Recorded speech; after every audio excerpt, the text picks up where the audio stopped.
Hello, everybody, and welcome to Book Retorts. I'm kidding. I'm Danielle. Oh, my God, Sam. You are just full of it today. Look, you mess with me, I gotta come back at you tenfold. I didn't do anything. Tenfold, Danielle. I think listeners will be on my side. I have to hear the whole thing. And also the many, many episodes where you've done things and I have not retaliated. I think we're even in the grand scheme of 20 plus years of friendship. Come on. Yes, but not on the record. No, there's a lot of record now. Yeah, exactly. We already had a lot of record, and now we have even more record. Even more record. That should be if you ever if you ever do music and make a second album, that should be the name of the second album. Even more record. Even more record.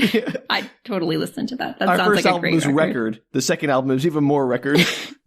I guess the third album would be like an overwhelming amount of record. That sounds exactly like something our band would do. Yeah.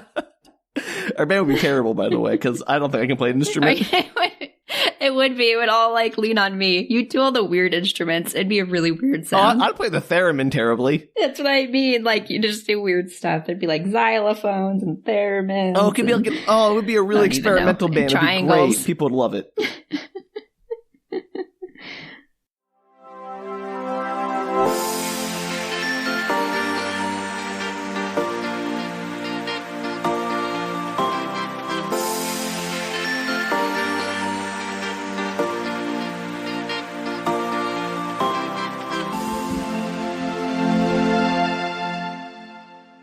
Hello, everybody, and welcome to Book Retorts. I'm Danielle. I'm Sam. And this is the podcast where one of us explains a weird piece of media to the other who has no experience with it. That's me. You seemed unsure. You okay?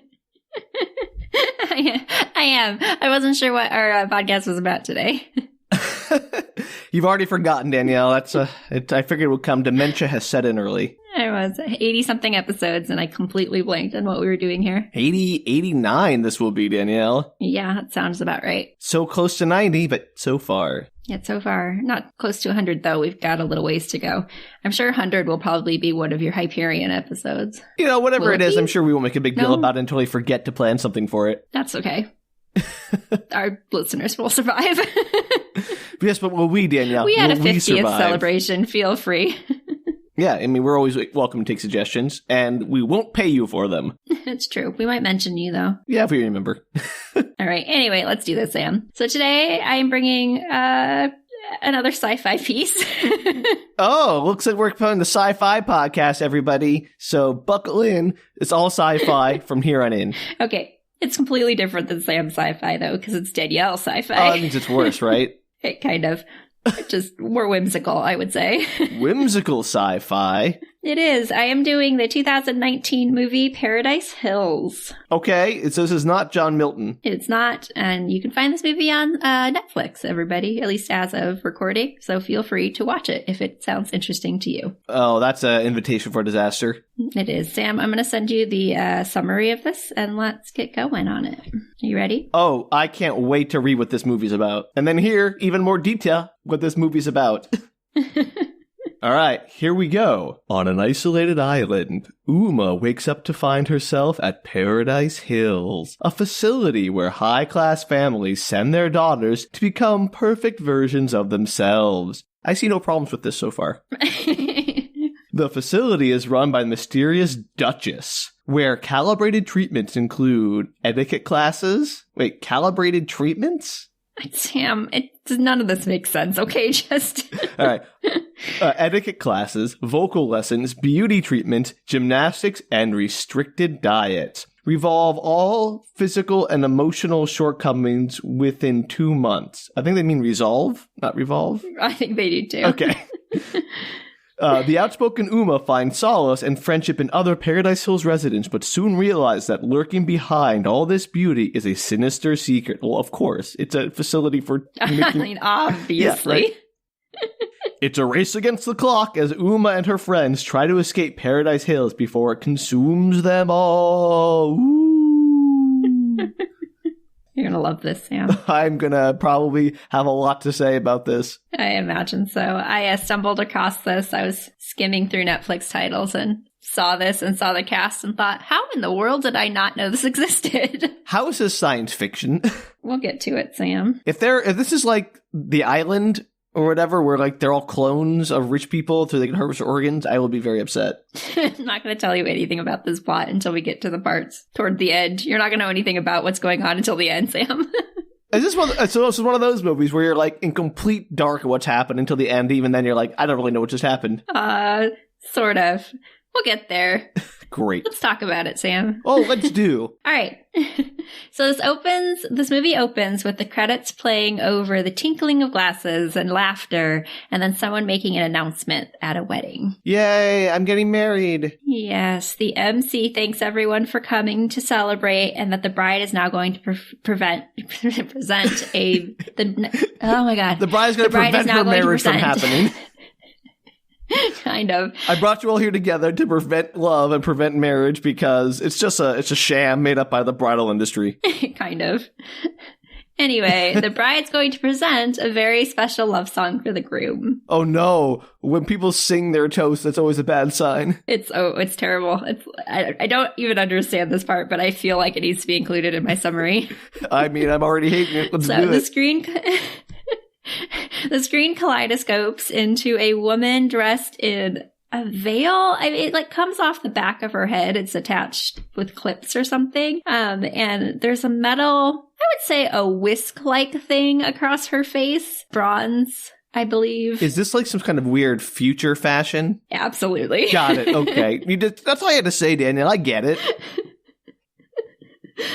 And the song lyrics are as follows. I feel like this is necessary. Wait, Danielle, before you do, you have to sing them. Give us a sense of the tune. I'm not going to sing. Why? This song. You're a great singer. Share it with the world. I'm not doing it.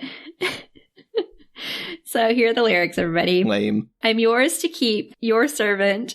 I'll cater to all your needs, counting all your sins, one by one as you hold my stolen heart. Ugh. Our lights ignite the fire, but flames are growing higher. My ashes at your feet. What is this incantation? You were my salvation, everything I need. And that's the end. I don't like the rhyme scheme, and I don't like the sentiment.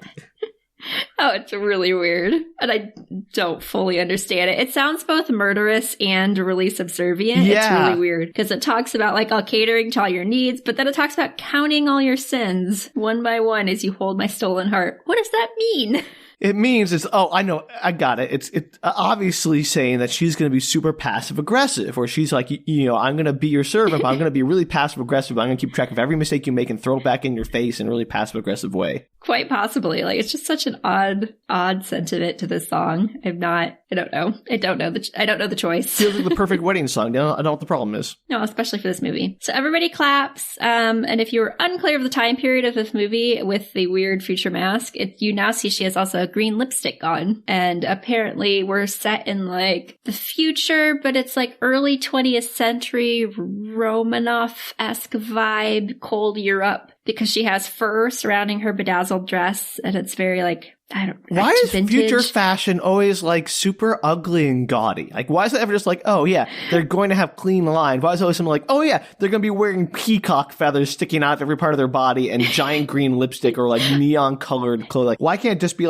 looking at history and seeing oh yeah, fashion doesn't usually turn into a theater of the absurd except in high fashion and the catwalk, but not in your average everyday outfit. I would argue, you never see the lower classes in this movie particularly, but I would argue that this is all upper class, very upper class. Okay. And I would imagine that they really are theater of the absurd because it's very 20s vintage style, but futuristic. It's all the groom's wearing as Cinderella prince clothes. So it's future retro vintage. It is. That and there's makes this sense. vaguely slightly sinister, quirky classical music that's playing, and everybody's doing old dances. They're not dancing like you would in modern age. They're doing the ones where they all know the dance moves. Wouldn't future vintage just be today's clothes? Yeah, but imagine fancier. I'm just saying, more 20s style. Future vintage is just what everyone's it's current, it's contemporary. Whatever contemporary is future vintage. Well, yeah. So see, the past always comes back. So this is very realistic, Sam. Yeah, but people aren't wearing green lipstick today. But they will be in this future society. But that's not future vintage then. It's not... I don't know, Sam. That's just what they're wearing. So, We need a fashion expert out there to come and explain to us, like, where's Tim Gunn when you need him? Yes, there's interesting fashion choices in this. It's all very... It's done on purpose.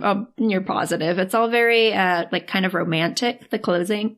And I think it's supposed to be, like, future romantic. Okay, sure. Because it contrasts what's going on. So the guests are congratulating the bride's mother, telling her the daughter is the epitome of upper perfection. Upper capitalized as in upper and lower, I assume, of the classes. No. It's about upper and lower case. She's a capital letter. No, it's not. It's not, Sam. And the mother shares a look with her daughter, who's ascending a staircase following the groom who disappeared up it a minute or two ago. So the next shot, you see her draped across the bed in ostrich feathers, like a robe full of ostrich feathers. Sure. I believe they're ostrich feathers. I don't know my feathers. They could be emu. You don't know. They could be emu. She's sexily summoning her husband across the room, and he steps up to the bed and says, "That place works miracles. You could be so difficult before. But now it's as if that girl never existed." And he leans in to kiss her. And then the title screen flashes. So it says Paradise Hills in fancy font. And then it reads 2 months earlier. To be clear, the groom loved her enough to get engaged with her before, but was like, no, I want to make you into a completely different person. There's true love for you. We kind of get into it a little bit, sort of. A lot of this movie's implied as opposed to actually ever explained. So I'm going to make the most ludicrous leaps in logic that I can then. Oh, please do, because I really feel like this movie just suggests things constantly that you're like, wait, what? Like, there's whole world building that's not being done. I'm going to suggest that Prince Charming in the beginning here is a con artist. Like, he was just trying to scam himself into a wealthy bride. And he was worried that she was going to find out that he was really just some schlub instead of another aristocrat. And so he engineered to have her sent to Paradise Hills and have her personality changed to be compliant so that he could marry into money and escape his lowly heritage. Well, you'll find out whether or not that's correct this week on Paradise Hills. That'd be a great story, Danielle. It would be. It's probably not what happens, but we'll find out. I tried. All right. So 2 months earlier, Sam, we're backtracking in time. Rewind. Our heroine, who is the same woman, she's played by Emma Roberts. Do you know who Emma Roberts is, Yeah, Sam? I know who Emma Roberts is. Okay, just making sure. Sometimes you don't know people. I know some people, Danielle. We have to be so condescending about it. I didn't mean it that way. It's just that Emma Roberts is, well known, but not well known. And she's in a bunch of stuff you may not have seen, like Nancy Drew and Scream. I've seen Scream. Okay, the new one? No. She's in the new Scream, not the old Scream. Oh, well, okay. then there you go. You didn't clarify which Scream. Well, she's only like 20-something, so it would have been implied that she was in new Scream, not old Scream. Like Drew Barrymore in E.T. and been a kid. Okay, but do you remember any children in Scream? I mean, I don't know. Everyone kind of acted dumb like children. They're teenagers. Of course they did. There you go. Scream is great. Whatever. I didn't say it was great. Who said it wasn't great? She awakens in an unfamiliar room, and it has full forest murals on the wall. It's very fairy tale-ian. Talian? I don't know if that's a word. Talian? Fairy tale-ish. She's got like... fairy tailing. I thought you meant there were like tails everywhere. No, fairy tale. She calls out hello and pounds on the door because she's alone in the room, and a voice comes over the loudspeaker wishing her hello. Wait, wishing her hello? Allow me to wish you hello. Yeah. It goes, hello, Uma. That's just her name. Usually, like, you wish somebody a good day or something. Just like you don't wish them a hello. Well, it wishes her a hello. It goes, hello, Uma. Good morning. How are you? I don't know. It's this like very chipper voice. Okay. And the subtitles helpfully let us know, or let me know, that this is the voice of Duchess. The Duchess? I don't know, Sam, but it just says Duchess. Danielle, are there any other Duchesses in the movie? No, so I imagine she's the only Duchess, but I'm going to call her Duchess the rest of the movie. Like a cat. Like a cat? Yeah, Duchess. Are you trying to make an Aristocats reference? A little bit. Okay, I'm making sure, because I'm like, I don't think there are any cats in this movie. I also just think that if you call a character Duchess, it sounds like a pet. I suppose. Okay, the Duchess apologizes, saying she didn't mean to startle her, and breakfast is on the way. And also, as I said, the girl's name is Uma. This is what we learned in this opening sequence. Uma and Duchess sitting in a cage. I don't know. Enough. Okay. There's a rhyme there. Someone else can think of it. I'm not good enough at spelling to come up with it. Uma asks where she is, and Duchess says, "You're in paradise, of course." And the door opens, and two servants, staff, I don't know, come in dressed all in white with a breakfast tray. The white is a big theme in this movie. Oh, go figure. She takes one look at these two people and bursts through them, running through the garden, very garden-y property, and to the coastline. You're having a lot of fun with adjectives today. Garden-y, fairy tale-y. Well, that's because if you saw this movie, you would understand why, Sam. What can you just say? It's got garden. that vibe. Everything's a vibe. Because it's very, like, this garden, it's not just a garden. It's like the entire property is a garden. There's staircase after staircase after staircase, and all of it's surrounded by mostly roses. It's a rose garden. And roses, just lines and lines and lines of roses. It's like an estate garden. Yeah, well, I mean, I guess that's gardening. You got me there. So she's almost assuredly on an island because she comes up against a cliffside looking down at the coastline. And could be a peninsula. It could be, but it's not. She hides in a cave that she comes across. Sure. And you can hear her name being called in the background, like the servants are still looking for her. So she's inside the cave as they call for her name, and there's a match that lights behind her. And a girl in a white dress. I don't know how to explain these dresses. Are they dressy? They're dressy. They're like knee length. They have Capulet sleeves, but they're split, so they kind of like fan out. They're a little bondage style. They've got like laces going across with buckles. They're fitted bodices and then like fluffy skirts. Nothing you have said has done anything to explain what these dresses are to me. I'm sorry. Like, this has all been gibberish. I feel like I should send you a picture because I really feel like you should know what these dresses look like. I mean, maybe later we can do that. I'm going to put one up before I forget because I really feel like you should see a picture of one. Well, don't do it now until the end. I want to have it in my head of what these things are until the very end. Okay, well, I just described them. They're bondage, Capulet, They're bondage dresses. Capulet dresses. Okay. So the girl is smoking a cigarette and she asks her if she's new in town, asks Uma. And Uma explains that she arrived under duress and is trying to hide. And the girl's like, "Come with me." And not really sure what else to do. She runs off with her. And to her immediate surprise, the girl takes her back to the staff. No kidding. Like, duh, Uma. Way to be like a fool. The staff walks her up this very long staircase, and I said it's a very long and very big rose garden, and it's very pretty, but everybody's in white. All the girls are playing like children's games, like jump rope, and they're having picnics, and it's very Stepfordian, and they're drinking lemonade and being fancy. Well, honestly, Danielle, this sounds great. Like, I would love a day of just like chilling in a rose garden, playing children's game, and drinking lemonade. Like, none of this sounds bad to me. Well, that's what we're going to get into an argument of, Sam. An argument? You don't like children's games and lemonade? Well, not if they have evil undertones, which you already know that the story has. Look, not everything has to be sinister just because it's childish. So she's taken to a woman in a flowy, I would say it reminds me of Gone with the Wind, a very like Gone with the Wind dress and a big sun hat. And she says, "Some people complain that rose bushes have thorns. I rejoice that thorn bushes have roses." This is a very glass half full kind of lady, isn't it? Kind of. Uma asks who she is and why she's there, and the woman who has the same voice as Duchess is played by Milla Jovovich. And so is this Duchess? This is Duchess, yes. She has the same voice as Duchess, so we're assuming that it's the same person. Well, I mean, you'd have to, like, make it so obtuse like that. Like, she has the same voice as Duchess. But she never introduces herself. So, I mean, pure guess. I'm assuming the voice over the loudspeakers is hers. She has a very specific voice. Like, it's clearly her voice over the loudspeakers. Fair enough. She tells Uma there's no reason to be afraid. She's in a center for healing, a holistic and sustained healing. And she tells her that her mother said she had anger issues, and this is an opportunity to see herself from a new perspective. And she'll only be there 2 months, and she just asks that she keeps an open mind and reconsider her marriage proposal after her stay. No. Couple of things. Anytime someplace introduces itself as a holistic healing center, we need to keep an open mind is probably going to scam you. Probably. It's put it out there. Yeah, or murder you. Or both, really.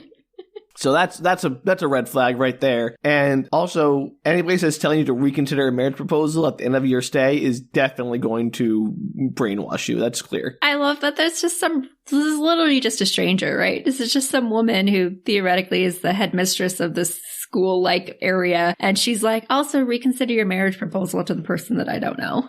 Yeah. Well, she's there for Weird. a purpose. It's to get you married. Yes, in this case it is. Yeah, I got it. Danielle, she knows what she's about. She's a professional. So Uma's taken to a lovely courtyard bedroom. There's 2 other girls there. There's a Southern Belle, Chloe, played by Danielle Macdonald. And Yay. What? I love Southern Belle. She's so much fun.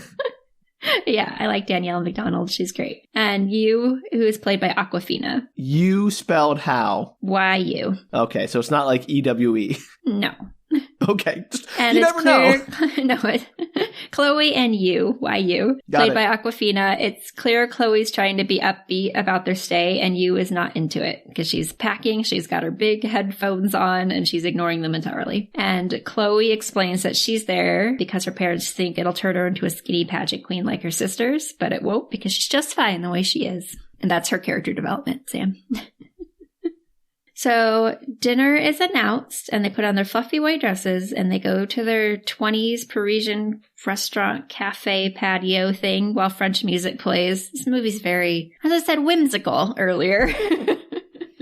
It certainly got a vibe. is that. It's going with it. Yeah. And dinner for her is like, this for Uma, is like 2 asparagus on a plate and a glass of milk. And she asks the staff where the rest of the meal is. And they tell her that each meal is calibrated to each girl's nutritional needs and requirements. And not once in this film does anybody ever say that they're hungry, which seems very unlikely. Also, there's no way that 2 asparagus and a glass of milk is calibrated to anybody's nutritional requirements. That's Right? nonsense. I know. I was looking at that. I was like, what? No. It doesn't make any sense. You would die. Unless there's like a steak hidden into the asparagus, that's not going to fulfill your caloric intake for the day. No, it definitely looked like 2 asparagus crossed on a plate with a flower on it or something. Perfect. I just glanced at it, to be fair. So, and everybody's food is different, obviously. So some people have like an entire pile of spaghetti. And then for whatever reason, Emma Roberts, who is super thin, has like 2 asparagus. And I was like, oh, please. Right, like, people gotta eat. So across the room, Uma sees the girl who sold her out earlier in the caves, and she's eating dinner. And Chloe asks if she knows her, because she's kind of staring. And apparently she's this super famous singer named Armana, and she's played by Eiza González. Okay, so here's what I would like to see happen in this scene. You mentioned there's like people eating like giant plates of spaghetti while Uma has like 2 asparagus. Uh-huh. I just want to see her like go up to one of those women, just like deck her and take her spaghetti. Yeah, I mean, but that movie would have been more interesting. That's not what happens. The food is like, I cannot fathom that these people are fed no food, and not once does food come up as a topic.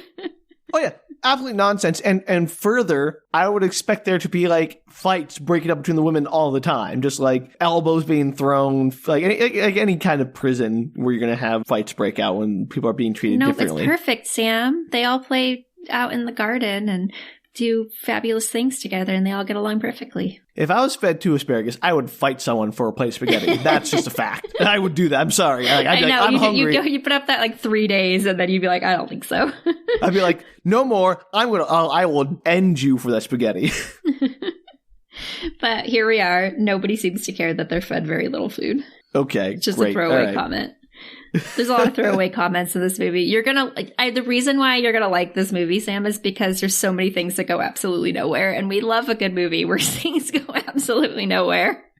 I get world building, but if they don't contribute to the characters of the world, then why? I mean, maybe it does. You have to tell me, Danielle. Okay. But anyway, Armana here is supposedly there because she's in some kind of like detox program because she's a well-known partier. So they're thinking that her label sent her there. Wait.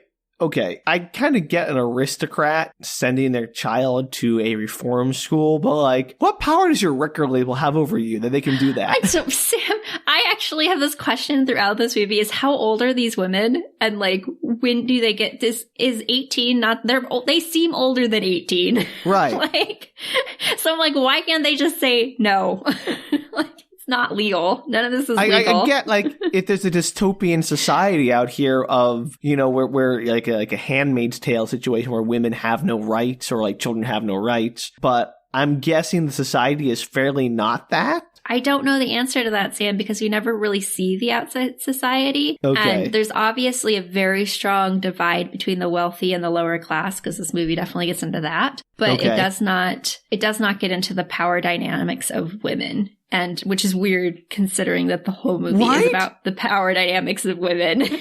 Okay. All right. That's wild to me because it seems like, how much agency a woman has as a famous person in society or as a wealthy woman in society would be relevant. So I don't know. I also hope this movie doesn't do that thing where it tries to be like, oh, the lower caste women have more freedom because nobody cares about them. And even though they're poor, they're free kind of thing. We're trying to like glamorize being poor. It does not do that. No. Good. Because I've always found it to be kind of very disingenuous. Like, yeah, I'm sure maybe more freedom, but also like more starving. So, maybe don't try to like glamorize poverty and try to engender sympathy for everyone benefiting from wealth inequality. Yeah, it does not do that. But right now we're very much stuck with the upper class people here. And I don't know. They're all women. I don't know if there's also a men colony somewhere. Who knows? I'd like to see that too. Oh, they should have like a summer camp rivalry where they take canoes out to each other's islands and raid them. I would totally watch that movie.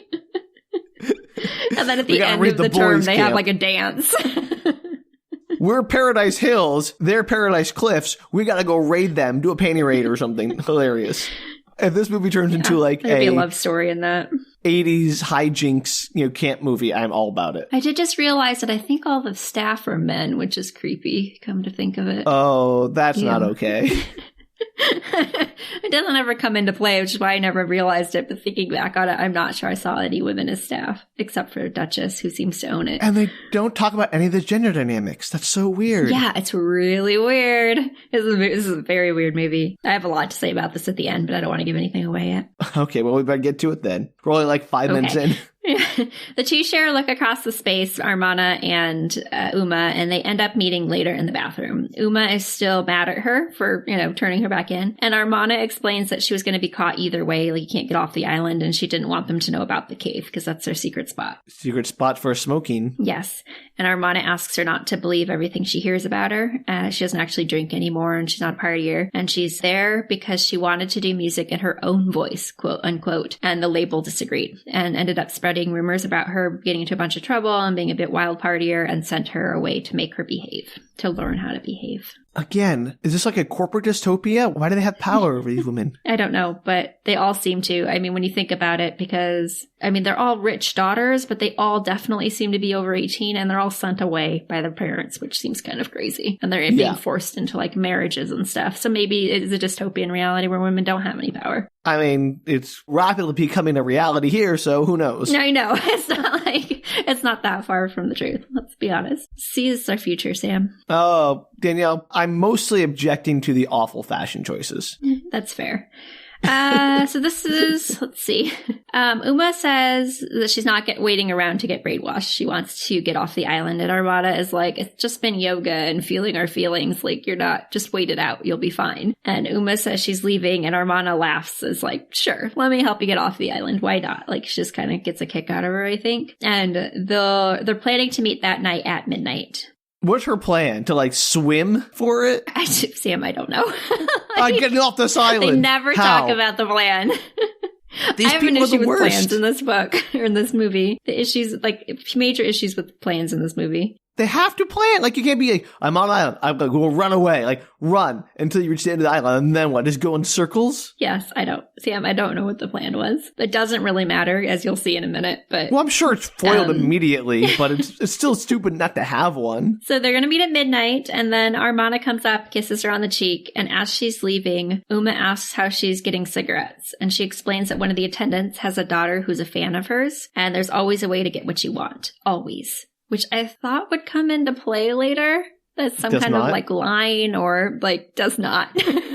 So he doesn't like manipulate a guard to like get a rock hammer like in Shawshank or something? No, like I was like, okay, so we've established that the staff are not 100% locked down. Like maybe that'll come into play, or the line at least, like there's always a way to get what you want, always will come into play, and it doesn't really. And I don't know what the point of that really strongly spoken line was.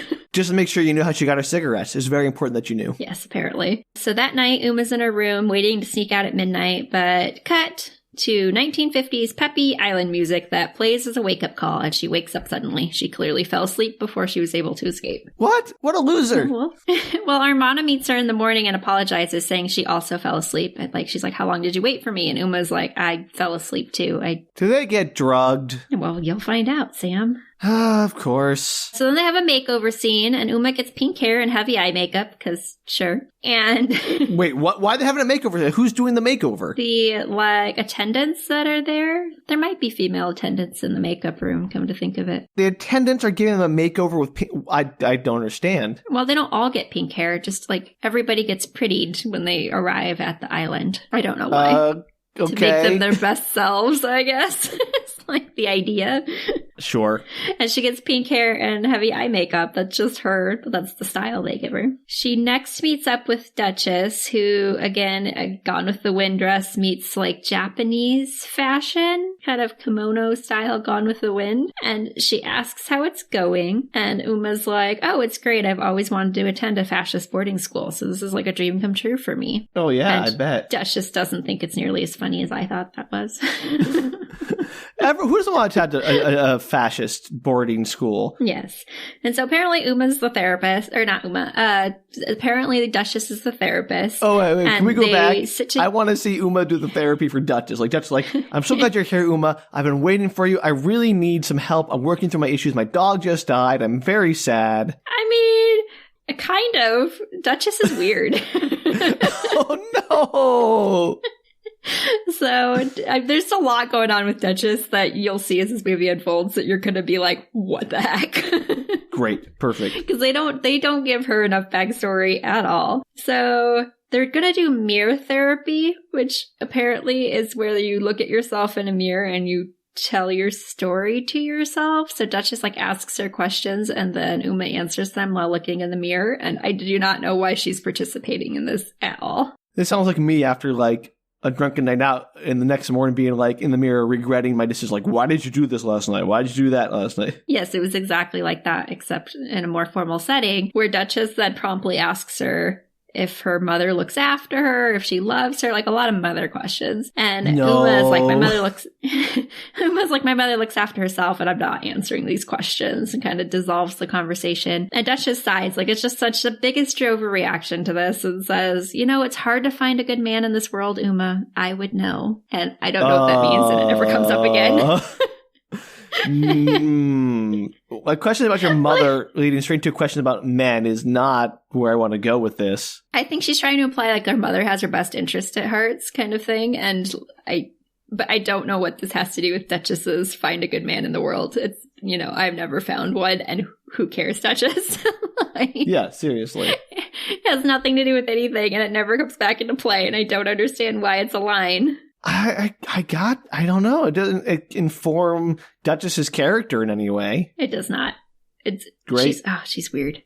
So later that day, they take Uma to a carousel horse that's alone in a room. The pole runs up to the ceiling. No, this is a horror movie. No.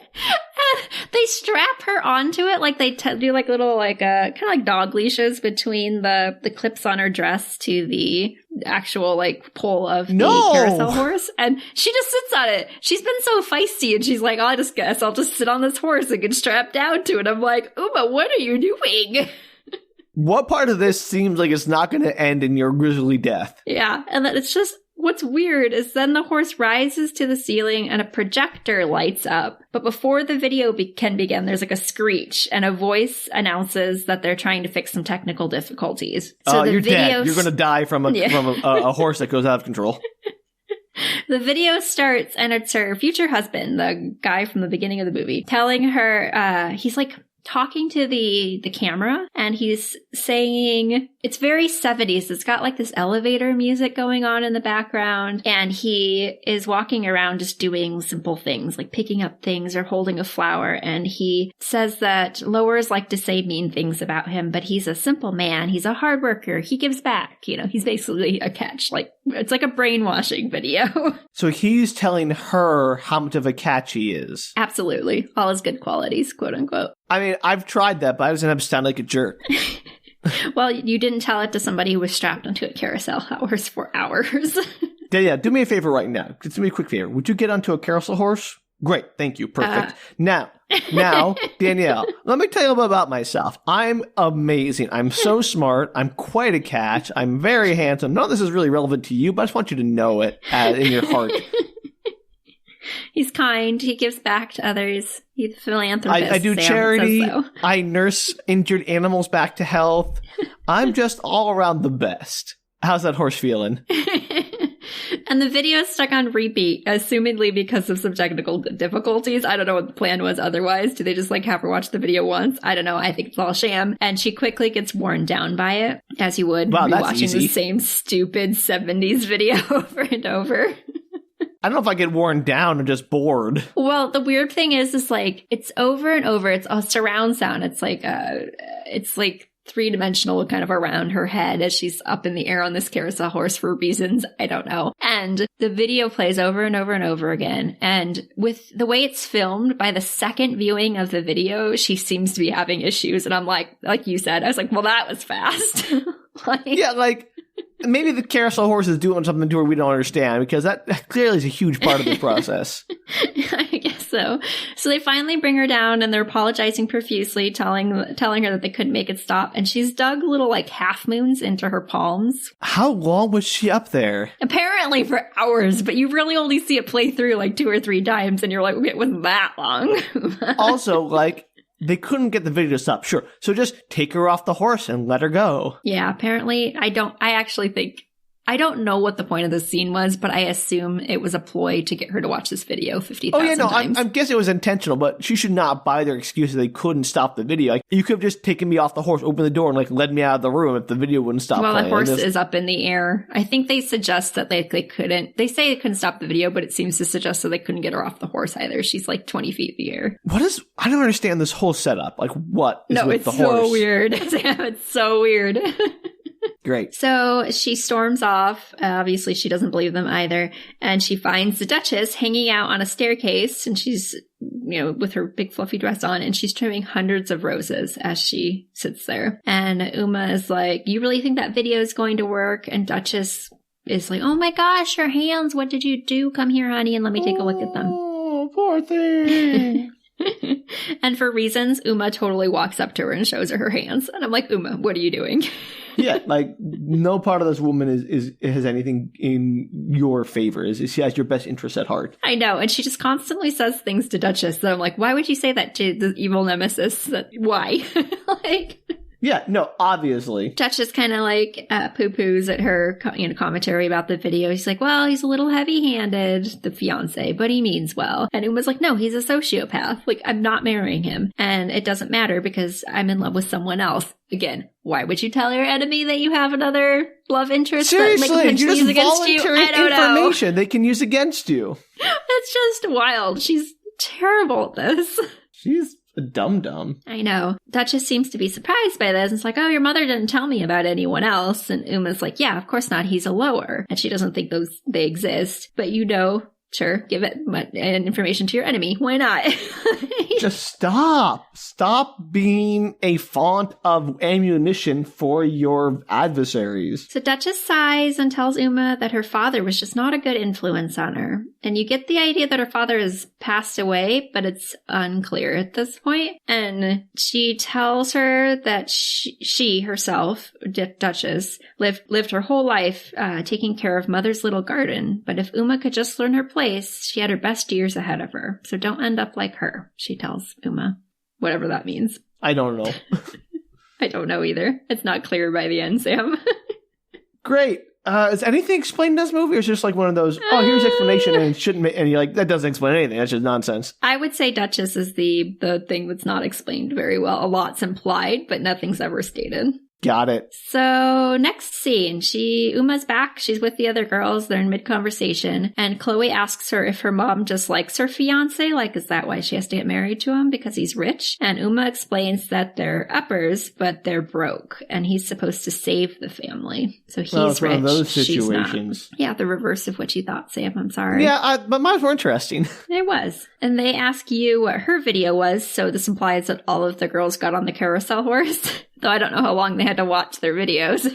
I'd ask that question first. Yeah, you don't ever hear that in their conversation. But apparently, Yu's video was a documentary on anxiety disorder because her parents are lowers and she was sent to Beijing to live with her aunt and uncle who are big shot uppers, but she has anxiety attacks and can't manage with them. Like, she doesn't behave well in upper society, and so they sent her to Paradise Hills to learn how to be an upper, essentially. And that's all the background story you also get on You.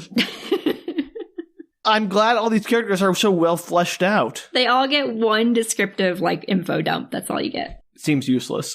I wouldn't say this movie is strongly built around character relationships. It's interesting. This movie's really pretty, really visually interesting, very... This is a vibe movie. I get it. Yeah, very oddly filmed, just gorgeous settings. The plot is interesting, but I wouldn't say overly developed, and the character relationships are bananas. Like, I do not understand the character relationships.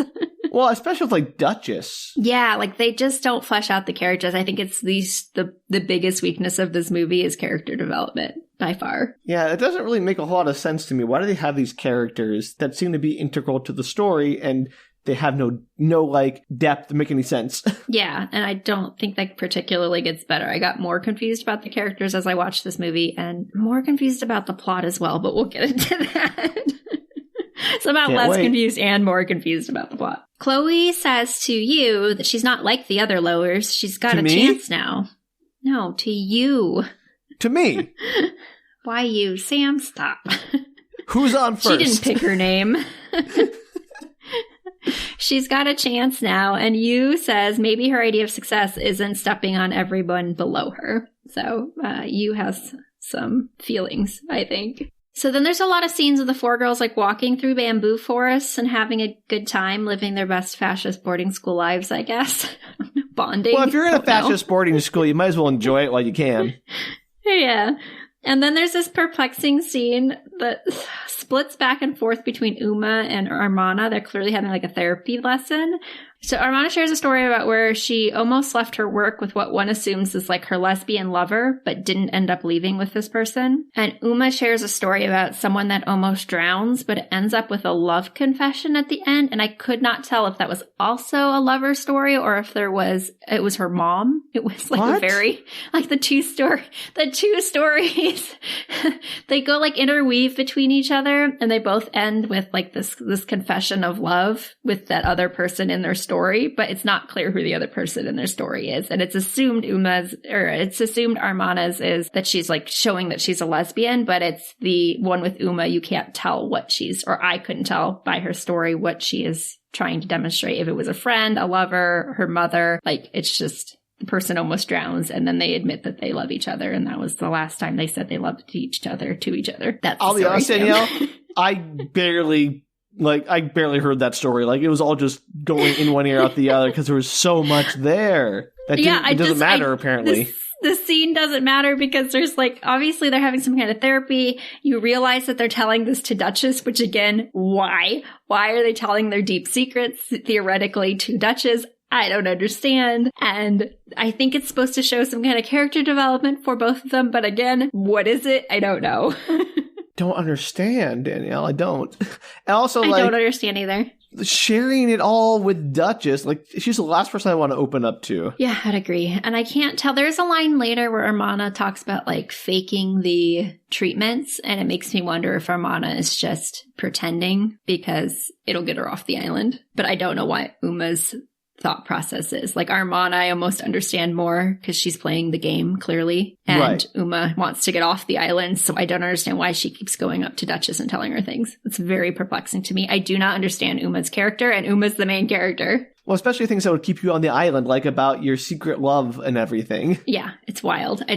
Uma's character makes no sense to me. She goes between being, like, wanting to get off the island and wanting to escape to telling Duchess many things that would keep her on the island. Like, yeah, none of that makes sense to me. I would also like to point out at this point that they decided they were going to escape, right? Remember that plan? Oh, yeah. Like, they never try again, days ago. They never try again. Like, kind of. They do eventually. But, like, they're days. This is days later. And they not once have they mentioned, oh, let's try again. Let's meet tonight at midnight.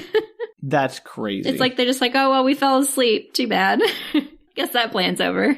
Well, I'm glad they gave up on their dreams so quickly. So, okay. Amarna and Uma talk about how they want to start all over again. Uma wants to run off with her lower boyfriend and live a simple life, she says, and one of the girls asks her if this locket that she's always wearing, if that is a memory locket. And apparently it's a quote-unquote prototype for all the rest, which I guess her dad made them. Like, it makes it sound like maybe he was the person who created memory lockets, like it was something that made them well off. And the locket, she opens it to show them. It's a little projected video of assumedly her dad and her dancing and playing when she was little. So it like projects out when she opens it. Holograms. Exactly. She and Amarna share a lot of long looks for reasons, I don't know. And then randomly, Uma looks out into the gardens and a man in white, one of the workers, is standing there. And she stands up and she rushes towards him. And it's clear she knows him. And Amarna kind of looks upset and maybe jealous. I don't understand Armana's emotional state at any point in this movie. Yeah, she doesn't just like... No, I don't understand anyone's emotional state in this movie, honestly, or why they make any choices they make. No, I don't understand it. That's the thing I think is very weak in this movie, is that none of the characters make choices that make sense to me. So apparently this is her lower boyfriend who has snuck into the campus. I don't know if the campus is not the right word. The island. He's gotten a job on the island. His name is Marcus. And he supposedly showed up at her mother's place, and her mother said that she was going to marry Sun, which I guess is the name of the fiancé. And he applied for the job on the island when he heard where she had gone, which I don't know why the mom told him where she had gone. And he plans to get her off the island. Well, I'm glad someone here has a plan. How to get onto the island? How she knows it's not a trick? This seems very suspicious. Right. Well, she doesn't think so, though. I mean, and his story is that he, heard that she was there. There was a job, so he applied for it and managed to get it. And now he's there to take her off the island. Okay. So he has apparently this magic device on him that he swiped from the tech guys that loops the cameras. Like if he points it at one of the cameras that's on the island. And so they hide in a little greenhouse and make their plans for escape. And the escape plan seems to involve Marcus getting a job with the shipping crews that work the coastline in a few weeks and then sneaking her off in one of the boats. And I think this is important now that we talk about the timeline that she's supposed to be on this island, because she's only supposed to be there for 2 months, correct? That was my understanding from the beginning, but like, what is this timeline? Okay, yeah, so she's been there at least a week. I'm thinking week, maybe even 2 weeks, week and a half, who knows? At least I'm going to say 2 weeks she's been on this island. She's made friends. She's like had lots of therapy. And then he's saying in a couple of weeks, I can get a job with the shipping crew and then I can figure out how to get you off the island. So at this point, you're looking at, I don't know, 5 weeks into her 2 month stay, like that she'll get off the island. Why even bother? Right, you're going to be there point? like 2 more weeks, and probably whatever is going to be done to her is going to be complete by that point. It's just, I don't understand the timeline where if you're going to get off 5 weeks onto the island, give or take, like just, I guess, stay on the island, or like, unless something evil seems to be happening, then obviously get off the island. But right now, there doesn't seem to be anything bad happening. It's just weird therapy lessons and yoga and exercise. Was the 2 month stay, is that like promised or is that like estimated? I mean, she just tells, I think Duchess just tells her she's going to be there for 2 months. Okay. So, well, I don't know if that's like, I think that's just the standard stay for most of them. I'm sure I'm not sure I would actually longer. trust Duchess's estimate of my timeline. Yeah, I'm not saying you shouldn't escape the island. I'm just saying that if you're 5 weeks onto a 2 month stay, like it just seems like a crazy time. Like, yeah, you probably should have maybe thought about doing this earlier. So they start to make out in the little green room and the camera pulls away and you see Amarna watching them through a crack, crying, which I guess, again, she has feelings, not that you know, because they really haven't spent that much time together, Sam. Like 10 minutes of the movie max. What are her feelings? Doesn't matter. I'm assuming I think Amarna likes her. I don't know what Uma's feelings are. So that evening's a talent show. I think all the girls are like sitting in the gardens and they're watching on a little stage people present or sing. And Uma's telling them all about Marcus, and Amarna's like, you don't need to escape. If you just like hang out for 2 months, fake the treatments, you can leave in a few weeks anyway, which again is sort of my point. Yeah. And that she shouldn't trust Marcus because he just appeared out of nowhere and she doesn't need rescuing. So Right, just like hang out. Marcus, again, what if she's a trap set by Duchess or something? Like, this reminds me of that old show, The Prisoner, old British show where like a secret agent wakes up after he retires on a mysterious island, and they keep trying to get information out of him, and he's like always trying to escape and never can, and everything that happens is like some weird machination, and I would not trust anything that happened on this island. I wouldn't either, but since even though Uma's the main character, you really never get inside of her head, so she seems to trust Marcus for reasons. And she tells Armana, like, I've known him my whole life. Like, we grew up together. And Armana kind of dismisses that. Like, how'd they grow up together if they were separate classes and the classes are segregated? Sam, I don't know. They never get into the backstory of these two characters. Doesn't make any sense. I also thought it was weird, but here we are. Like, I cannot believe her mom would have put up with this. Did they attend the same school? Or were they, like, did she meet him while she was out in the world? Like, friend of a friend? I don't know, Sam. BS. So then the people who are running the talent show, they announced that Armana's going to sing. And instead of whatever seems to be planned, she asks him to cut the music, and she sings the same song that Uma sang at her wedding at the beginning of the movie. And when they get to the same point in the song, which I assume is all they actually wrote of the song, which is why they cut it at the same time. The staff tell her to stop, and they're like pulling her off the stage, and they take the mic away from her and tell all the girls that they have to go to bed. And I don't know why. Is the song, I don't know. Is the song like a negative thing? I don't know.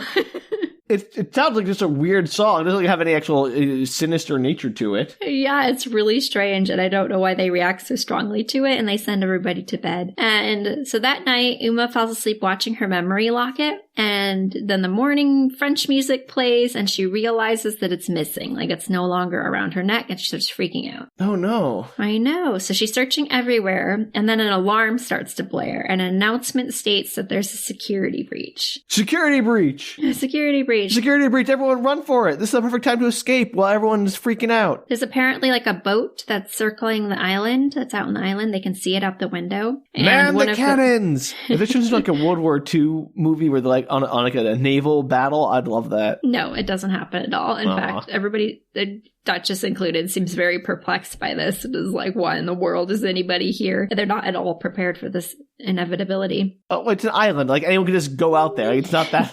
It's not even that far from land. You find out later that it's like 10 miles from land. They can like see land.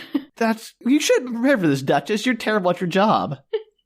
I don't know. She doesn't seem to think anybody will ever try to escape or come onto the island. Considering it's a super secret, whatever this is, you think that they would have put a little more effort into the security. You'd think. So a staff member comes into the room and tells all the girls to go take showers, like ignore the alarm essentially and go take showers. And later, all the girls are spilling the tea and talking about how they heard that the person in the boat was a stalker of Armana that found out that she was there and was trying to get to the island. Ooh, a stalker. Yeah, and during all this, Armana finds Uma's locket out by the fountains, and that doesn't seem to go anywhere. I don't know what it was supposed to imply.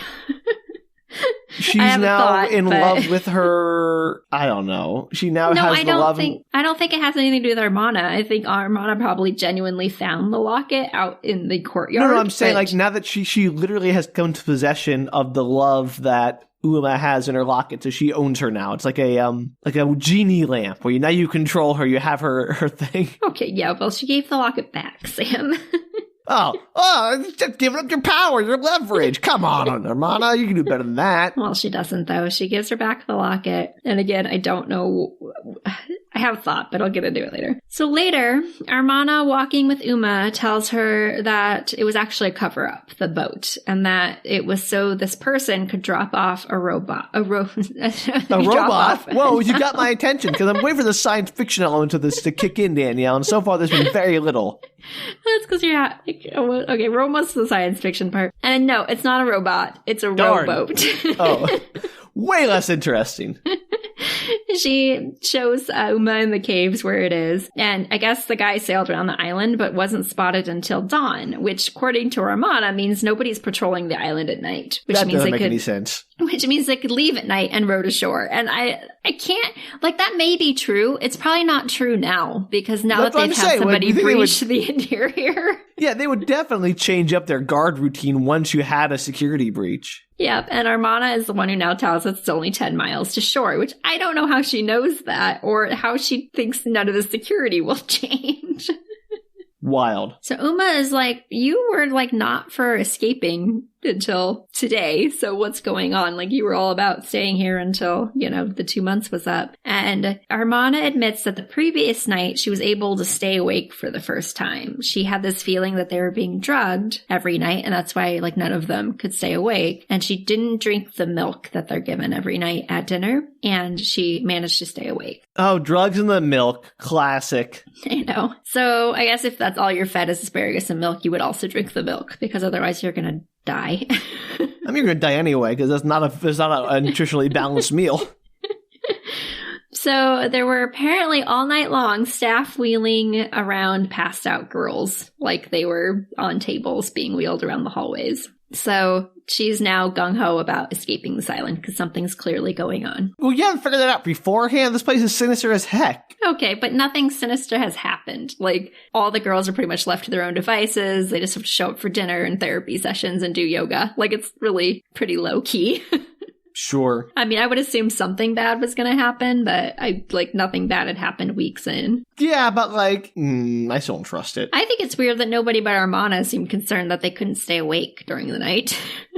Yeah, no kidding. Like, if your sleep schedule suddenly changed and you're like, oh, maybe it's the weird food they're feeding me. That's literally my first guess. Yeah, crazy. So that night, she wants them not to drink their milk and sneak out after dinner and row ashore. Uma wants to tell Marcus, and Amarna is against it. But Uma's like, I can't just disappear again. Like, I already left him once and didn't tell him where I was going because, obviously I didn't know I was going. And it's unclear whether or not she tells Marcus anything. So skip to dinner. There is an announcement that night while they're eating that sometimes a resident is so receptive to what they offer that they can leave the program early. And Amarna's the lucky girl. Yay! Good job, Amarna. Let's cheer. The problem is that she leaves that night, Sam.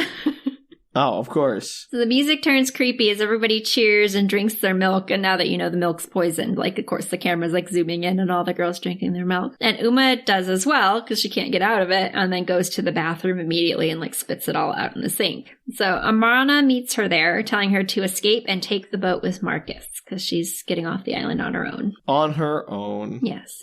So Uma asks how she'll find her, back on the mainland, which I don't know, I guess assumes that Amarna's not going to go back to her lifestyle. She's going to go live, I don't know, alone somewhere. And Amarna gives her a metal hummingbird dragonfly thing. It's hard to tell. It's a little, not little actually, it's a palm-sized trinket, which does not answer the question of how she's going to find her on the mainland, but they act like it does. It's a magical tracking device, sounds like. Yeah, I don't know what it's supposed to represent. I don't think it answers her question of how are you going to find me? Well, here's a hummingbird. Thanks. Oh, all right. Whatever.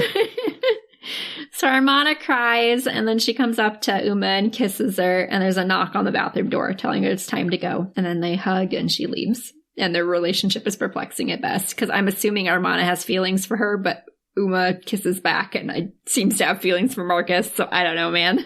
Maybe they just are very, open and loving with everyone. The movie seems to suggest that they have strong feelings for each other, whatever those feelings are, which I would buy into more if they'd spent any amount of time together. They really don't spend much time together, and this movie's just telling you that they have strong feelings for each other. You never actually see that develop. This movie has a lot of things that seem to happen with no explanation, and it's supposed to you're supposed to put together all the pieces. Yeah, and you're just supposed to take everything at face value. They're these two women really love each other. They're whatever that love is, and you're okay, sure.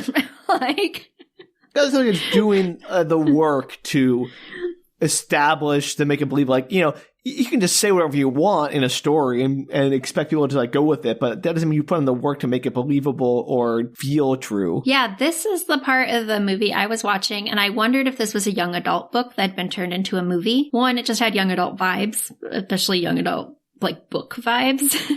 And I was like certain that this movie was based on a book because it felt like it had been transposed poorly into a script, right? Because it had all these missing elements where I was like, this is really interesting, but it doesn't have all the elements to make it complete where a book would. And so I absolutely Googled it after the movie because I was like, well, what is it based on a book? It is not based on a book. It was written and I think it went to Sundance and it was like a whole thing and has like mixed reviews, but there were a lot of like positive critic reviews on it. And it was just like perplexing to me. I thought for sure there was some source material that had more information in it. That's wild. So that night, Uma sneaks out of bed and she sees that what Armana says is true. Girls are being rolled around on tables and they're being transferred up and down the halls. And apparently her plan was trash because there are cameras in this facility, in this castle. It's actually just like a giant manor castle house. And it didn't occur to her that she couldn't just like walk through the hallways. Because there's cameras?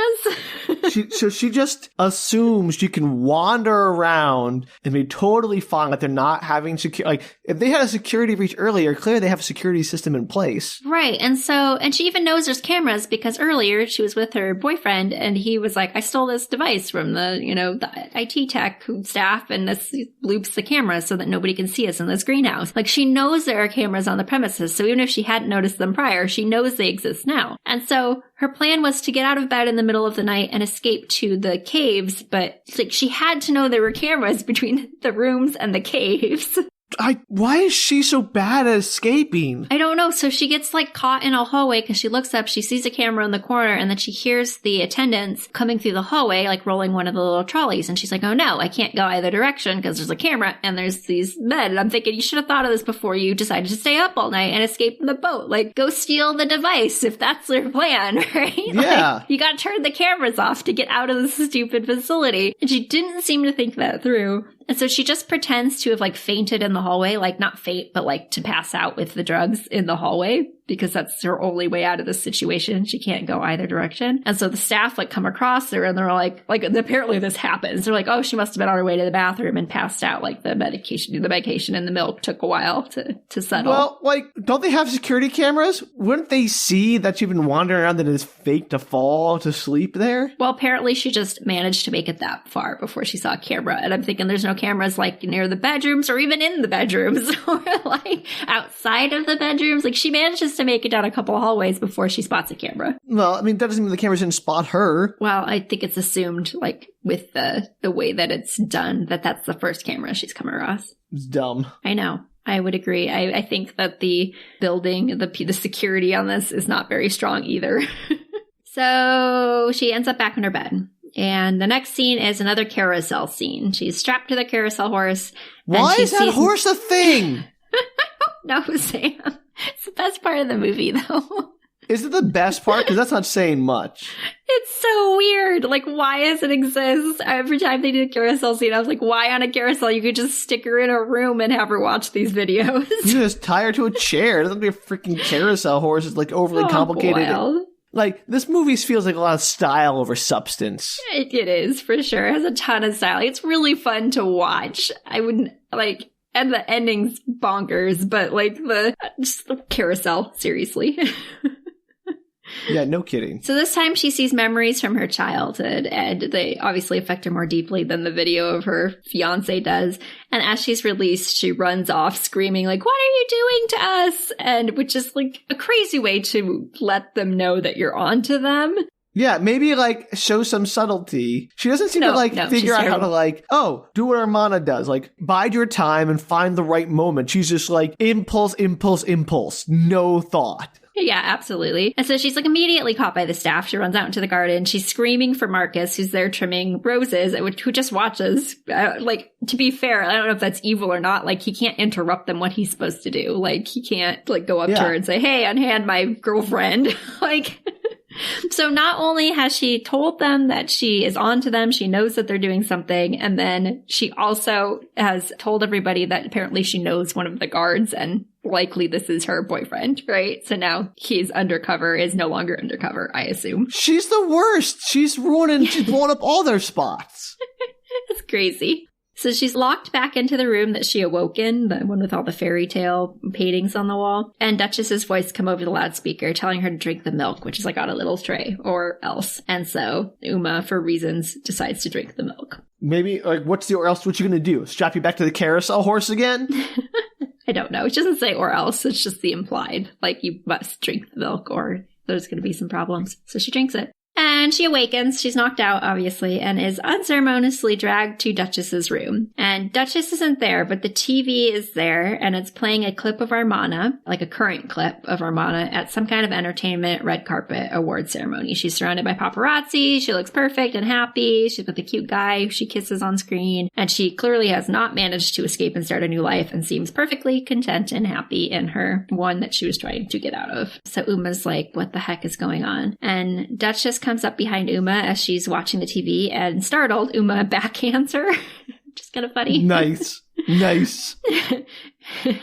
And Duchess pulls herself together. She like falls over and like cracks some mirrors and stuff. And as she's pulling herself together, a door kind of slams off in the side of the room, sort of by itself. This is why you don't sneak up on people, because you're going to get backhanded.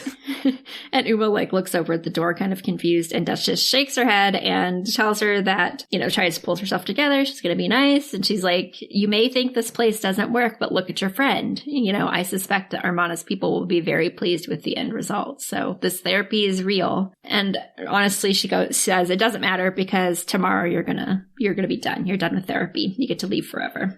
Okay. So it seems like for 30 days, they just screw around, not accomplishing much. And the day before they leave, they actually get to the point where they brainwash them. You'll see what happens. Or like 59 days. I'm sorry, that's 2 months, whatever. Well, okay, but it's only been like, it hasn't been the full 2 months yet. Yeah, but it's been like she says, like the time that she passed out. But like Amana was, you know, the day she leaves, apparently she got completely fixed immediately. Yeah, theoretically, right? So Uma's like, I get to leave tomorrow because she's confused because it hasn't been the 2 months. And then she suddenly, like, it dawns on her that she must have been asleep longer than she realized. And she asks her, and Duchess is like, oh yeah, you've been like knocked out for 2 weeks. And Uma is shocked. And obviously, shocked, as you would I tell be if you, the lost drugs, 2 weeks, you kept drugging me.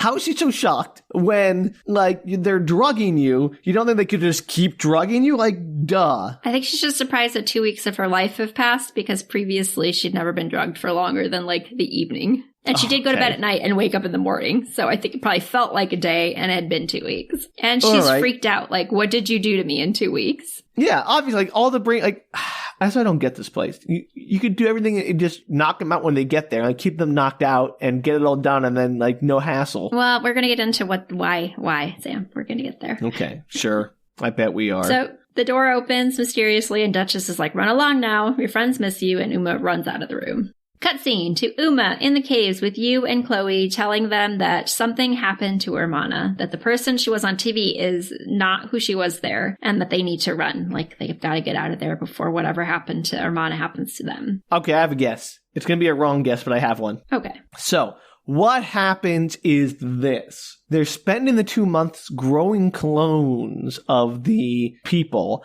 that they've subtly altered to be whatever the other people want them to be. And at the very end, they sort of like do the final consciousness transfer and release the clone back into the world. No. No. More interesting. Maybe. You don't know what's happening. I don't think the movie knows what's happening either, to be fair. That's possible. So she does this rallying speech and they end up more or less agreeing and they're going to sneak away that night. So she meets up with Marcus and tells him that she'll meet him on the mainland. But as she's hugging him, like they say goodbye, he's like, I'll meet you there. She steals the little camera zapper from him. Ooh, camera zapper. I know. Which is funny because if you really trusted Marcus, you're telling him you're escaping. You think you just ask for the camera zapper.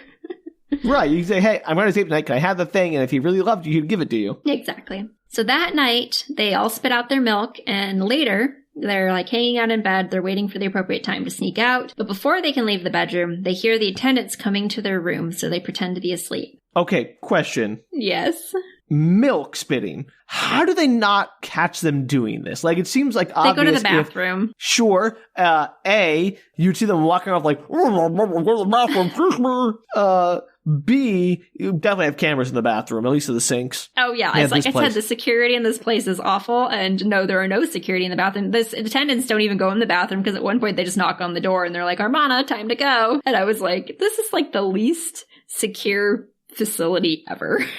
Okay, but also 3, and perhaps the most perplexing, is that after they've already established Armana has not been taking her milk, they would maybe verify that they have drunk their milk before they let them leave the cafeteria or whatever. I don't think they know that Armana hasn't been taking her milk. Well, they found her, like, quote unquote, passed out, but then they put her in a room and made her drink it right there. Like, they knew, I mean, I feel like they have a sense.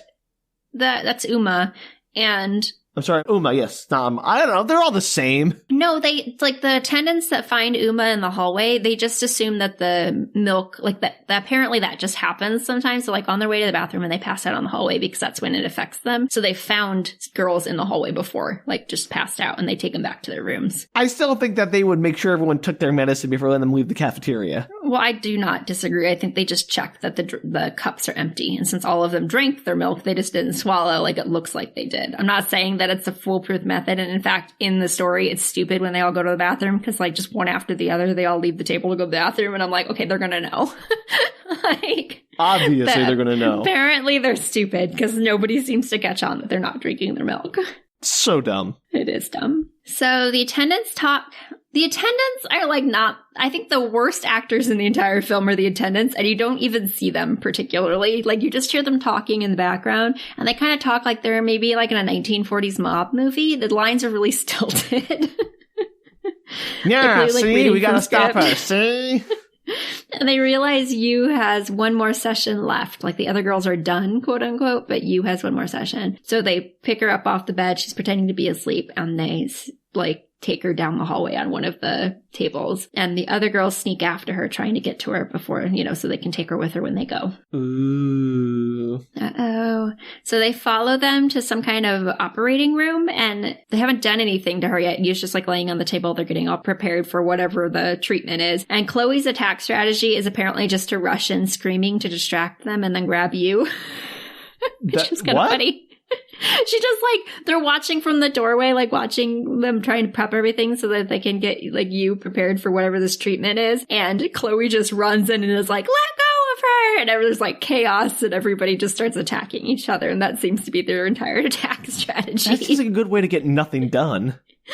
Well, I mean, it works well enough, sort of, in that the attendant manages to get word to the Duchess via intercom, and she tells them, like, she's like, what, do I need to hold hands? Like, they're finished. The other two are finished. Just finish them off. Like, they're completed. And so, do I need to come in there and do it for you? And so they're like, they get into this huge fight, and the girls get the upper hand eventually, finish things off. So one gets, like, a mask placed over their head that seems to have some kind of like knockout gas or murder gas. It's very unclear. They were going to use it on Yu. And so it seems to be like, I would imagine a knockout gas so that she's like, out for whatever the treatment is. But it seems to murder the guy. Maybe they give him too much. Yikes. And then the other one is stabbed with a scalpel. Oh, okay. Sure. So the two of them are dead, the two attendants that were in the room. And for some reason that I don't understand, I guess that they managed to get a little bit of the knockout gas onto Yu, like they were strapping on the mask when they interrupted. And for whatever reason, Yu looks like she coughs up blood for some reason. It's dark. The scene's dark. It's hard to see what's happening. And then she can't walk on her own. And it's very confusing. I have no idea why she's as ill as she is, but apparently she's not doing well. So whatever was interrupted made her very sick. Okay. For reasons. And so they're like holding her up as they continue on their trek trying to get to the boat. And this time they come across a room filled with computer screens. And it's like those high-tech ones, the ones that you can like touch and stuff, like the touch screens that come up and they're all like ginormous and they fill up the entire room. Sure. And showing all the girls, there's like videos running of all the girls for their time there. Like they've clearly been recorded for all their therapy lessons and everything. And there's a bunch of like pie charts and characteristics and details and facial reconstruction, and just like clearly they're like very detailed outlines of what these girls are like. And Uma's watching herself with the videos and everything, and she says out loud to Chloe that they're not treating them, they're observing them. They're measuring every single thing about who they are. And so they're trying to make the robot clones. Robot clones. So Uma clicks on the part of the screen that says sexual conduct, like one of the very many characteristics of her personality, and she sees a video of her and Marcus making out in the greenhouse, and Marcus is labeled as like performer 1 or whatever, Marcus. And she realizes I knew he was a plant. Yeah, of course he was, Sam. Duh. The only one who didn't know that was Uma. Fool. You know. So she realizes he's been lying all along, and she throws the camera zapper to the ground, which breaks apart and seems to be filled with dirt for reasons. I don't know. Dirt camera. Okay. Dirt camera. Don't know why. It looks like dirt comes out of it. It's really weird. For the weight, to make it feel hefty. Yeah, I have to imagine that's what the thought process was. Wait. I have a question. It just occurred to me. If Marcus, even fake Marcus, mentioned to her they had the camera zapper from way in the beginning, why'd you go wander on the hallways not thinking there were cameras about? Like, she should already know there were cameras if you told her they needed the camera zapper. I said that when I was talking about the cameras, Sam. As I don't understand why she didn't realize there were cameras, because she already knew that there were cameras. Yeah, I'm sorry. The minute you mentioned the camera zapper again, I'm like back to being how stupid that was. Yeah, I don't understand. So in the background, they hear the guards like coming, you know, obviously she sounded the alarm because the other two were murdered, and the guards make their way to them and they continue on their run. So they end up in the bowels of the castle, and they're coming down the staircase and they hear people talking, and they end up seeing a room full of women in like a pool of some kind. It looks like a pool, and they're covered in white gauze. Okay. So they ask the women for help, and one of the gauzy women tells the others to get the staff, that some of the rich girls have wandered into their pool. And Uma shouts no and asks them who they are. And the woman, who clearly is apparently the one in charge, approaches her and tells her that they're the substitutes. I knew it. Kind of. It's sort of similar to what you said. It's not, okay, so they're just like people training to be, like from the lower classes, they're training to be substitutes, but still. Ding, ding, ding. Yeah, okay, I got it. So I like my idea of clones better because you said sci-fi. I expect to actually, where's the sci-fi so far? All I've seen is like they have fancy cameras. Well, it's billed as a sci-fi, but it's mostly because of this part and all the computers. Oh, computers, so science fiction-y. The future. It's set in the future, Sam. So she doesn't, the gauzy woman, she's like, she doesn't understand how hard they worked to get there. Well, they ate cake and they picked flowers, and these women practiced for hours and endured dozens of surgeries, all to be like them, to be better than them. And she slowly pulls off her gauze very dramatically, and it looks just like you. No, like and me? another, yes, like you, Sam. Oh, wow. It looks just like Awkwafina, really to be clear. Oh, okay. Another woman pulls off her gauze, and she looks like a skinnier version of Chloe. And the girl goes on to explain that this is their only chance at a decent life. They were born out of their wars and had to grovel for food, and they should at least enjoy the life they've already had. Like the rich people should enjoy the life they've already had. Okay, I know you're going to get to this, but I'm just going to skip ahead for 1 second to say that none of this facility makes any sense. Like, if they're just observing them so that they can train actresses or actors to replace them, then why do they need to go through the whole diet stuff? Like, what the hell they want? Like, it doesn't make any difference what they eat at the facility. I think it's a pretense of like, and it's partly to watch them like react in high society, because they're like, they have to be like fancy table manner type thing going on. Give so them you see fancy it, and dinners, you see them but why like give her 2 asparagus? I don't know, That doesn't make any Sam. sense. I'm sure it's just I honestly just assume it's a pretense of like, we're trying but to make you who into these pretensing perfect for? women. These people don't need a pretense of like, we're going to starve you. You can just give them all pasta. I still love pasta. I'm still stuck on that. You can just give them all pasta and say, we're going to observe you at your dinner party, and we're going to make sure your manners are up to snuff and not like have a weird diet. You don't need the freaking horse thing. Like, I don't know what that's all about. I don't know what the horse thing's about. Yeah. Like, You could just observe them without, like, you could do this not on the, like, it'd be better to observe them in their natural habitat, like at their homes. So, like, do all this covert surveillance of them for months while they're at their homes and use that to create your database for your actresses, your replacements, rather than... I don't disagree with, like, watching them at their homes, though I don't think you get as much unrestricted access. But you would, like, I think it's supposed to be the perfect version of them. And so, like, by having these women act like their perfect selves on this island, then these women can, like, mimic that. But they don't act like their perfect selves on their island. But they're not as crazy as they are at home. Like, I mean, it's implied that Uma has, like, a lot of, like, anger issues and screaming matches with her mother and everything. So I'm not sure that's helpful in terms of, but, like, if you're changing them sufficiently that they're going to be, like, non-recognizable from who they were, then it doesn't matter. You say, okay, observe this woman, don't scream at your mother, boom, done. Like, it seems I don't disagree. I'm just playing devil's advocate to the movie. I don't understand it either, Sam.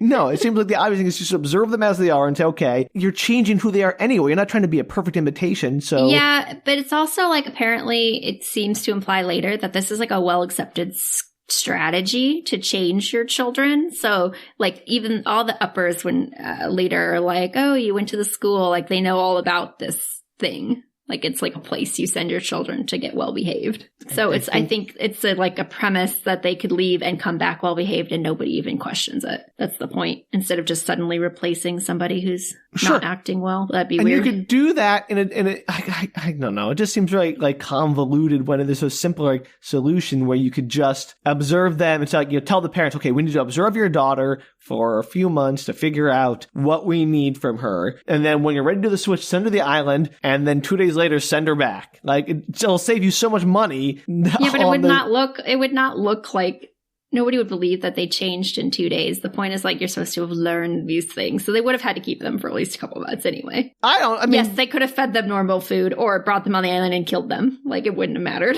Right, that's what I'm getting at. Like, why set this whole ruse? Like, also, the parents, I don't, like, is the premise that the parents are not aware that they're swapping out their children? Either? I have no... I also wondered this. Like, do the parents know that the kid that comes back is not their kid? That seems very unclear. Because if they're in on it, like, if they know they're getting someone else back, then, like, this whole ruse would be saving less sense. Like, just swap them out. Yeah, but I do like the idea that their parents are so awful that they actually send their children off to get murdered so they have new children. Right, but, like, the point is, if they do that, then you don't need to have the ruse. Like, who are you fooling with this 2 months of, like, oh, we trained them? Yeah, I don't know. I don't know if that's to fool the parents or what, but it exists, Sam, in this movie. It makes no sense. Don't know. It's all nonsense, is what I'm saying. This whole movie does make sense, and we're almost done, but it makes less sense in just a minute.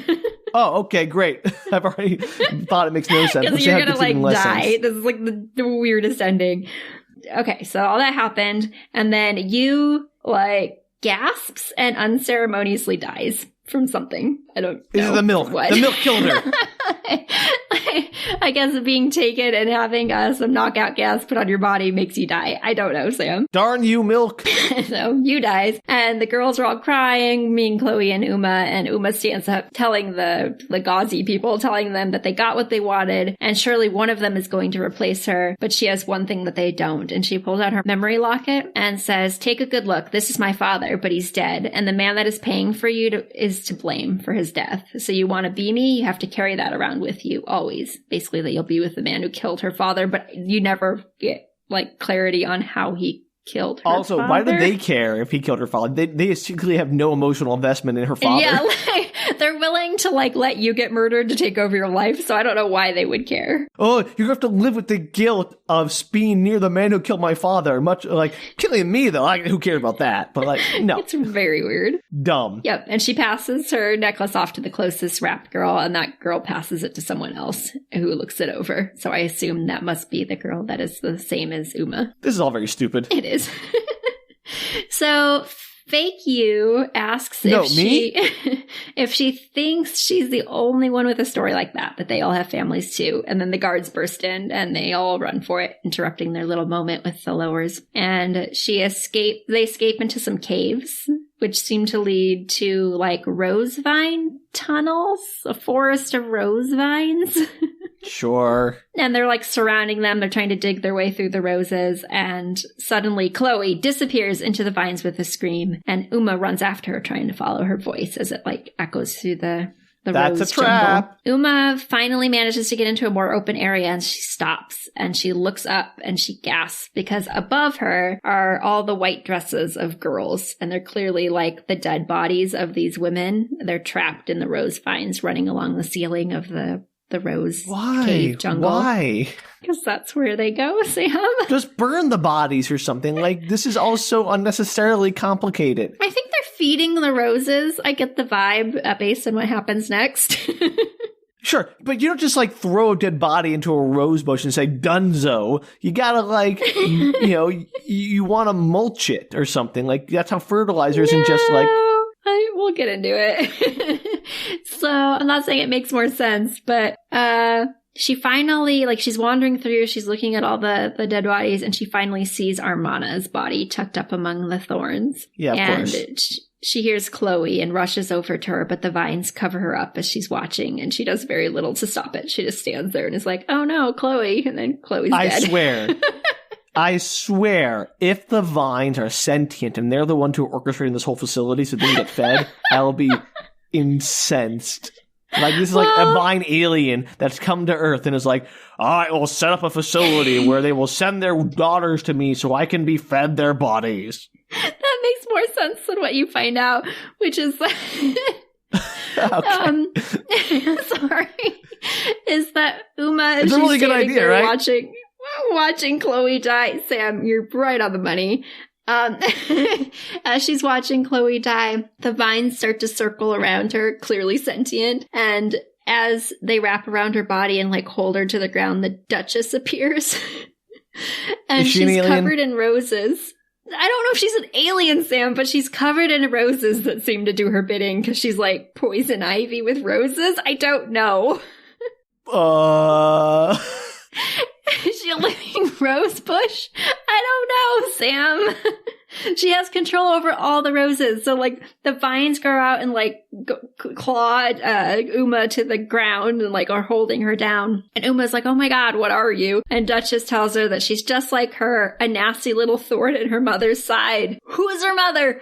I don't know. She obviously has some severe mother issues that she needs to deal with. It's Gaia. It's Mother Earth she's talking about.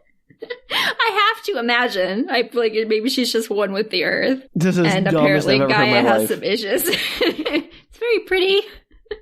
I'm sure it's very pretty, but it's not even not making sense in a way that is compelling, like 12 Monkeys or something. It's just not making sense in any way that I'm not even interested in why it's not making sense. Yeah, I was watching this movie and I already knew I was going to do this for the podcast. I could tell as I was watching it, but I got to this part and I was like, oh yeah, now I'm definitely doing this for the podcast because what is this? So the vines like crawl up the Duchess, they like crawl up her chest in a very weirdly sexual way. And then for reasons, she sings a children's song about a spider eating some birds. So... Thank you. And the vines wrap around Uma, they tighten, and she almost passes out. But surprise, Sam! Do you know what happens? She is now one with the vines and commands them to attack Duchess, and she replaces her on the throne of roses. No, that'd be interesting, though. But fake Uma shows up. She is fully dressed. She has the gauze off of her, and she yells at Duchess to leave Uma alone. So that dumb speech about my father compelled her? I guess so. So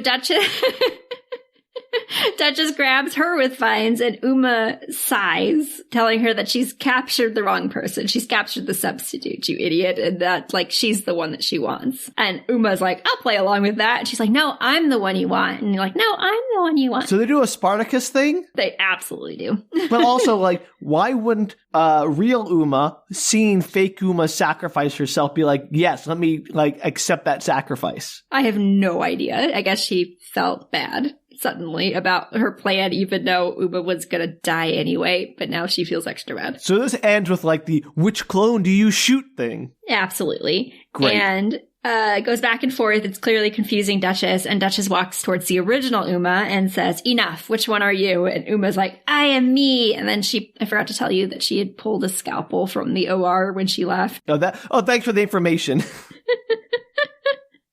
She stabs Duchess in the chest, and Duchess dies the most dramatic death I've seen in a really long time in a movie. Okay. And she's like, ah! No. First off, a scalpel has a very short blade. A stab to the chest would not kill you. Yeah, well, apparently it goes through her heart, and all the vines crawl up around her. It's like bury her in roses, Sam. It's like an inch long. There's no way a scalpel would... No. I'm sorry. Well, they already killed one person with the scalpel because they stuck it into his carotid. Well, you get it in an artery, sure, if you stab in the neck or something and like slice them there. But like your heart is pretty deep behind your rib cage. That's the whole point of a rib cage. Well, it looks like she stuck it. Maybe she doesn't. Maybe she sticks into the side and hits a lung or something. But she dies very instantaneously. That's nonsense. There's no way that would kill you quickly, probably at all. It's not, but it's very Wicked Witch of the West. She's like, because she kind of like melts to the ground and all the roses come up, and it's really very dramatic and fabulous. So Uma manages to free herself, and then the caves unfortunately begin to break apart, cave in, as one would say.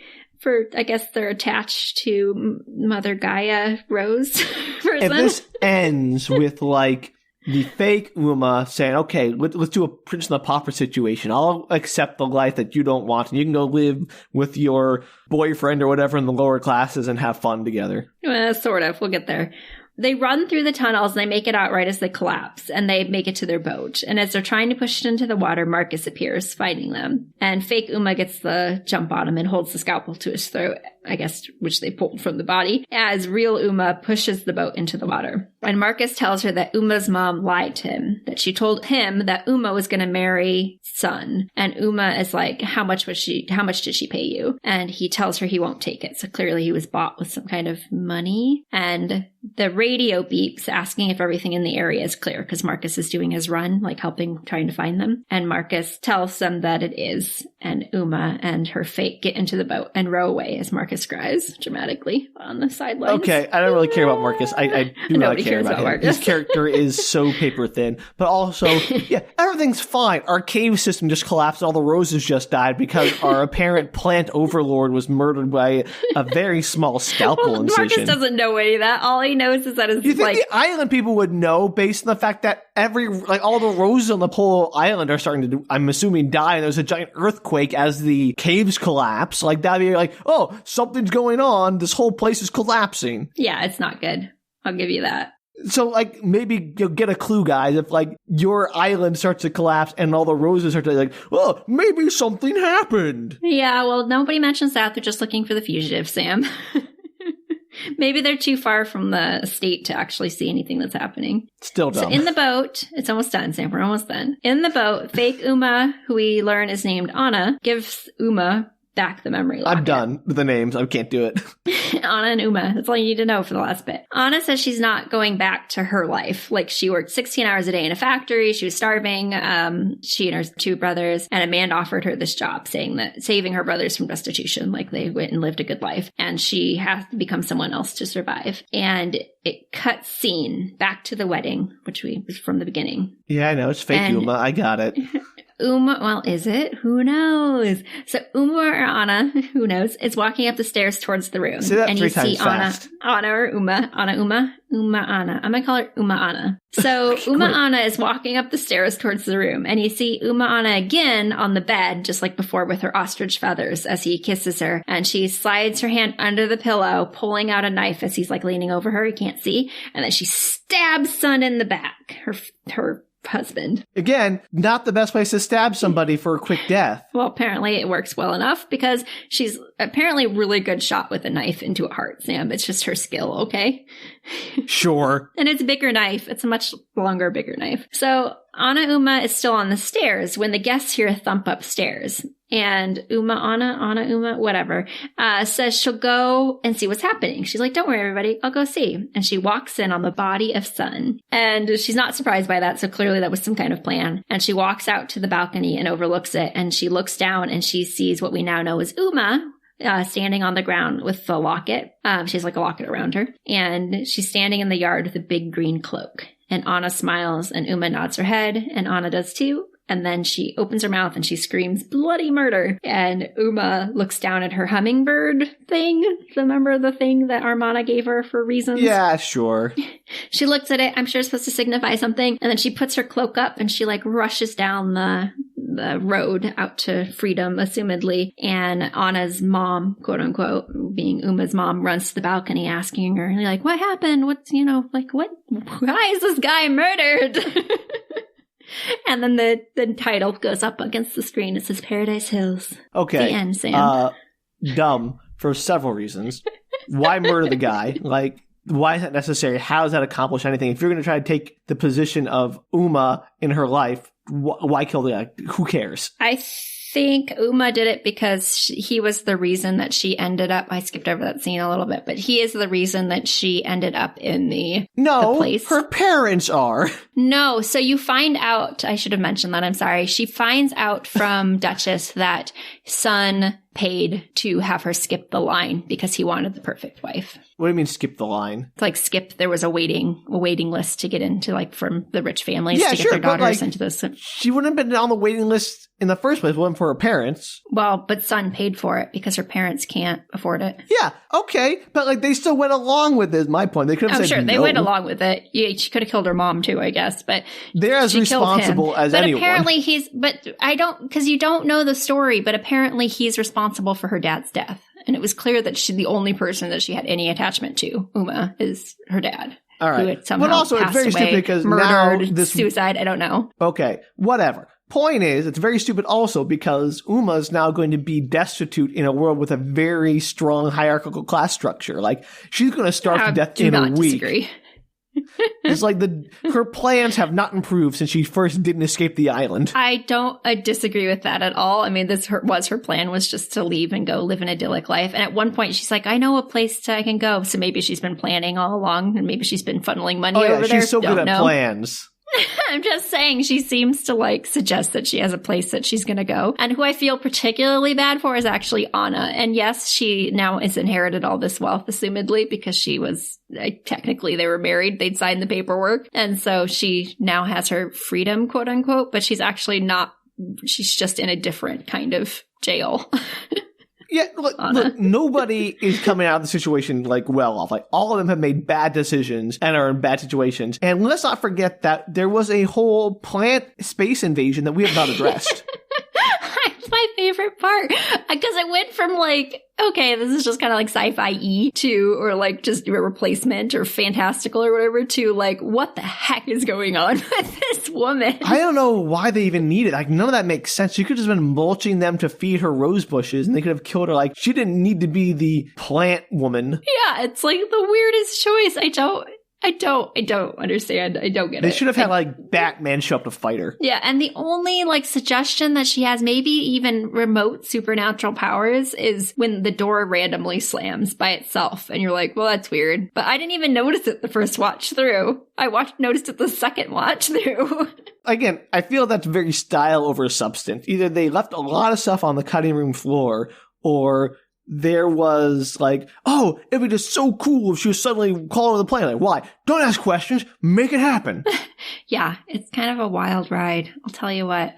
Well, it was a movie. I'm not sure I would find it particularly interesting to watch.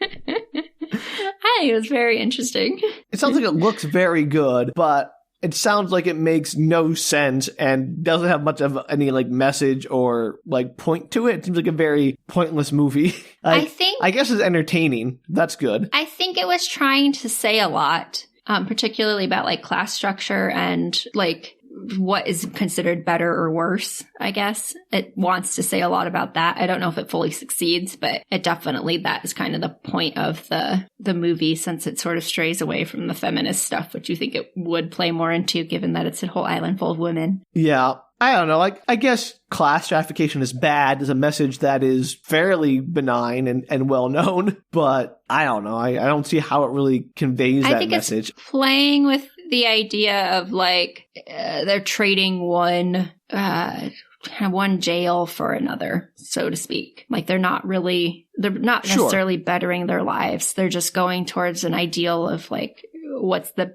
best of a bad situation. I appreciate nihilism as much as the next person, that everything sucks and nothing you do will change that, but... I felt that was kind of the message. Like, they supposedly get their freedom, quote unquote, in the end, but I think in reality, they're still, like, not free. We're all, like, chained up, man. Like, chains of capitalism, chains of, yeah, sure, okay. I just get saying, it, but, I think like, that was part of the point of the movie. I get it. I'm just saying, I'm not sure that it seems like it does a lot that doesn't relate to that message. And I'm like, the whole island thing seems irrelevant to that message. It's so weird.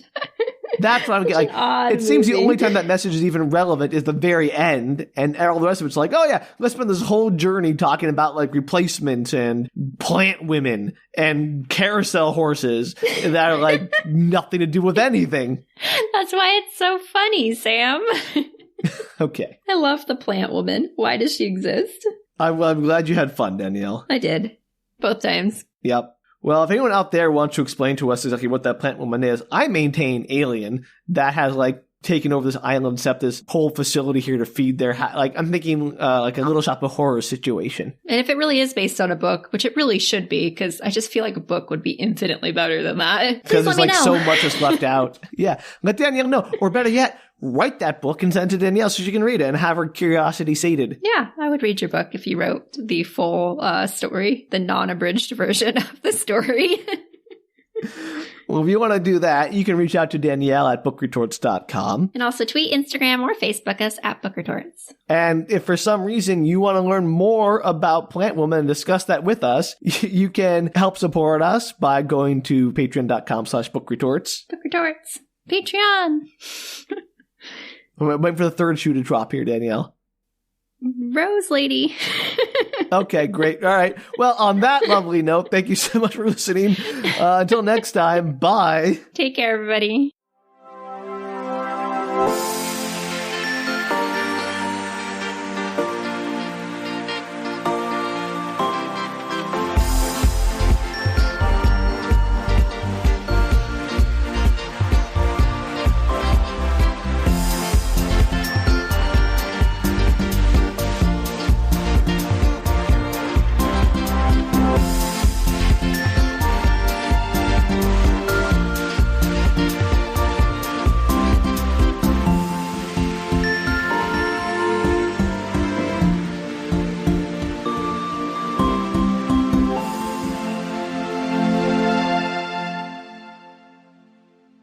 Find a dress for you. Hang on. Oh, you guys do the dress image. That's right. Yeah, I want you to look at the dresses. Hang on. Oh, yes, please. Fashion time with Sam.